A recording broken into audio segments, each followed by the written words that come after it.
Bienvenidos, amigos y amigas, a Historia de España sin selectividad. Mi nombre es Juan Jesús Pleguezolo, soy profesor de Historia de Instituto y en este podcast les voy a traer episodios de nuestra historia que nos ayuden a entendernos, que nos ayuden a comprendernos, porque vivimos en un momento muy confuso y porque vivimos en un momento tan confuso es más necesario que nunca mirar atrás para comprendernos mejor a nosotros mismos, porque si lo conseguimos podremos tomar mejores decisiones. Antes de empezar con el programa de hoy, varios apuntes. El primero, ya puedes adquirir mi libro Atrincherado en las redes. Lo puedes adquirir en mi blog www.profesorinquieto.com, en Amazon o en tu librería más cercana. También decirte que puedes colaborar con este proyecto con un enlace que te voy a dejar a PayPal para así, bueno, poder ayudarme a costear los gastos de este podcast, como puede ser, yo que sé, el micrófono, el servidor, la bibliografía, etcétera, etcétera. También decirte que si quieres profundizar en este episodio del que hoy vamos a hablar, te dejaré también en el enlace, en la descripción de este programa, el enlace a episodios de mis otros podcasts, Historia con el móvil e Historia de España para selectividad, para que, bueno, puedas tener una visión más profunda de esta época de la historia y ya ser un mega crack. Y vamos a empezar, vamos a hablar de Altamira, vamos a hablar de la cueva de Altamira, de la capilla sixtina de la prehistoria, de otro de los yacimientos más importantes de la humanidad. El otro día hablábamos de Atapuerca, decíamos que es uno de los yacimientos más importantes del mundo. Bueno, pues Altamira está a la par. Altamira también está al mismo nivel, por cierto, también cerquita, relativamente cerca de Burgos.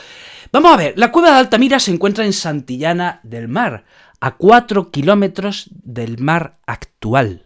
Repito, la cueva de Altamira se encuentra en la localidad de Santillana del Mar, en Cantabria, y está a 4 kilómetros del mar actual. ¿Cómo que del mar actual? ¿Es que el mar se ha movido? ¿Es que el mar se mueve? ¿Cómo que el mar actual? ¿Es que en el pasado el mar se movió? Sí, pues efectivamente. Ya saben que a lo largo de la historia tenemos periodos de glaciaciones, y esos periodos de glaciación duran unos 100.000 años. Y entre glaciación y glaciación, ¿qué pasa? Que la Tierra se congela y el mar se retrae. El nivel del mar baja. En los periodos de glaciación, el nivel del mar baja, y los continentes ganan terreno al mar. Así que en la época de ocupación de la cueva de Altamira, la cueva de Altamira no estaba a 4 kilómetros del mar, estaría a unos 10 kilómetros del mar. Qué interesante esto, ¿verdad? Y fíjense, hoy día, hoy en qué periodo de la historia nos encontramos, en un periodo interglacial.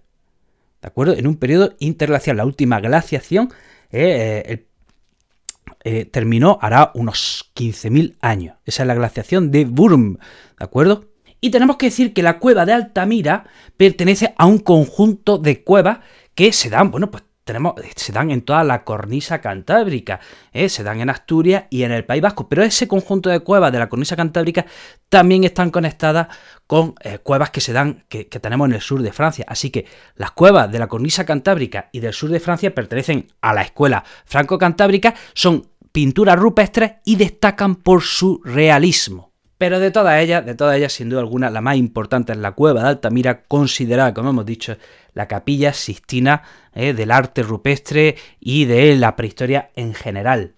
Ya saben que la prehistoria se divide en 3 periodos: Paleolítico, Neolítico y Edad de los Metales. El Paleolítico es ese periodo en el cual el hombre es cazador-recolector. La humanidad se distribuía en tribus nómadas que iban de un sitio a otro buscando recursos para poder sobrevivir. Y en algunos sitios donde se solían asentar eran las cuevas. Entonces hemos dicho que la prehistoria se divide en Paleolítico, Neolítico y Edad de los Metales, pero es que el Paleolítico a su vez se divide en 3 periodos: Paleolítico inferior, Paleolítico medio y Paleolítico superior. Y bien, esta cueva de Altamira, vamos a ver, Atapuerca pertenece al Paleolítico inferior. Bueno, pues esta cueva de Altamira pertenece al Paleolítico superior y se da en la segunda mitad de la glaciación de Würm, del 40.000 al 10.000 a.C. La ocupación de la cueva de Altamira se da entre el 40.000 y el 10.000 a.C. y coincide con la segunda mitad de la glaciación de Würm, que dura unos 100.000 años. El Paleolítico superior, atención, vamos a complicarlo todavía más, se divide en los siguientes periodos. Se divide en periodos según la clasificación cultural. Cuando en el Paleolítico hablamos de cultura, nos referimos a esos pueblos que tienen un conjunto de características comunes y decimos la cultura tal, tal cultura, cual cultura, etcétera, etcétera. Entonces, en el Paleolítico Superior tenemos la siguiente clasificación: chalteperotiense, auriñaciense, gravetiense, solutrense y magdaleniense. Se han quedado con todos los, ¿verdad? Se han quedado con todos. Bueno, pues solo recuerden las dos últimas: solutrense y magdaleniense. O sea, que en la cueva de Altamira encontramos yacimientos pertenecientes al Paleolítico Superior y dentro del Paleolítico Superior pertenecen al solutrense y al magdaleniense. Tenemos que decir que la cueva de Altamira se usaba en periodos cortos. Pongámonos de nuevo en situación: tribus nómadas que van a un espacio y empiezan a depredar los recursos, recolectan toda la fruta que pueden, cazan todo lo que pueden. ¿Y qué hacen cuando se terminan los recursos en esa zona? Se van a otra zona y se van moviendo, y en una zona puede estar un mes, en otro sitio pueden estar otro mes, van estableciendo campamentos ocasionales y si hay cuevas se quedan en las cuevas. ¿De acuerdo? Entonces, la cueva de Altamira se ocupaba de manera ocasional. ¿Qué sucede? Que hará unos 13.000 años la entrada de la cueva se derrumba y se conserva todo el interior de la cueva de Altamira. Por eso nos ha llegado en tan buenas condiciones, porque la entrada se taponó y se conservó todo lo que había dentro. Y es curioso, a mí me encanta esto. ¿Cómo se descubre Altamira? O sea, ¿cómo se descubre Altamira? Se descubre de pura casualidad. Hay una concatenación de casualidades que han hecho que Altamira nos llegue en buenas condiciones y se haya conservado.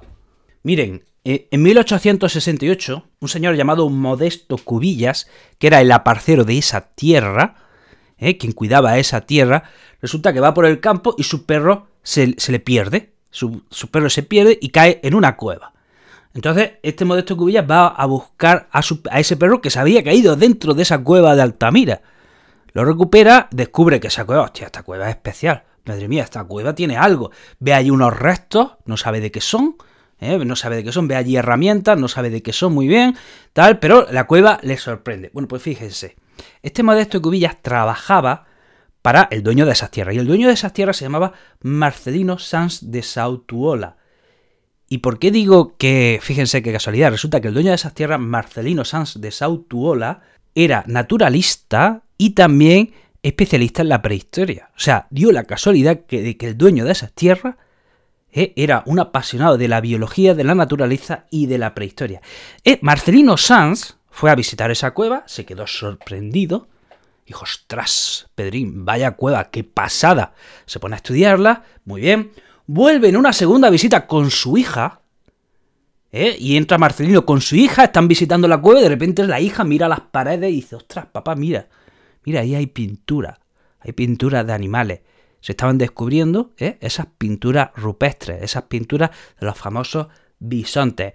Marcelino, que como hemos dicho era científico, da a conocer este descubrimiento y al principio, bueno, pues se rechaza, no se cree que esas pinturas tan realistas, tan perfectas, tan evolucionadas, fuesen obra del Paleolítico. No se lo creía. La comunidad científica en un principio lo rechaza este descubrimiento, aunque luego, por supuesto, se acepta, ¿no? Entonces, ¿qué nos encontramos en la cueva de Altamira? Nos encontramos 260 figuras.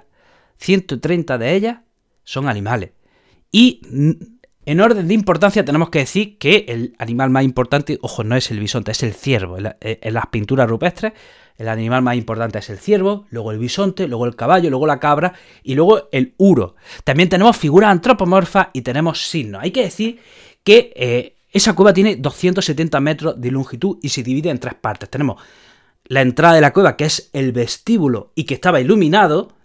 Luego tenemos el gran salón, donde están las famosas pinturas de los bisontes, y luego al final tenemos el corredor.